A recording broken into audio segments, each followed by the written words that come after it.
ፖሊስ ጣቢያ መግቢያው ሰፊ መውጫው ጠባብ። ጸጥታ።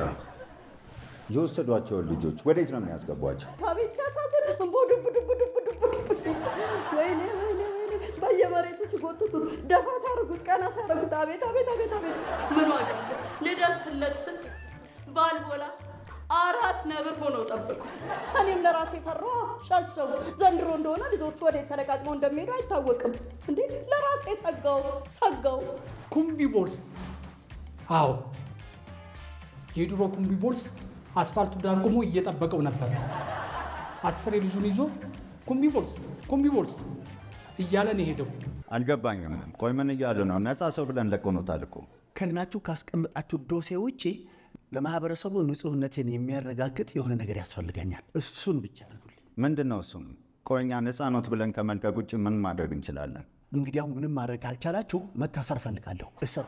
ቆይ እኛ እንዴት ነው ነፃ ሰው የምናስረው? ዘንጊታም ቢሆን እውነት ባትደርስልኝ የሐሰት ምስክር ሰጥታችሁ ልታስሩኝ አልነበረም እንዴ? ለዛ ይቅርታ መጠየቅ እችላለሁ። አዝናለሁ። እንግዲያው ይቅርታ መጠየቅ ካለባችሁ በጓዳ ሳይሆን በማህበረሰቡ ፊት ነው መጠየቅ ያለባችሁ። ምክንያቱም ስሜ የጠፋው በማህበረሰቡ ፊት ነው። ባደረግነው ማጣራት በደብዳቤም ጭምር ባልቦላ ነፃ መሆናቸውን አረጋግጠናል። ስለዚህ ባልቦላ ነፃ ሰው ናቸው።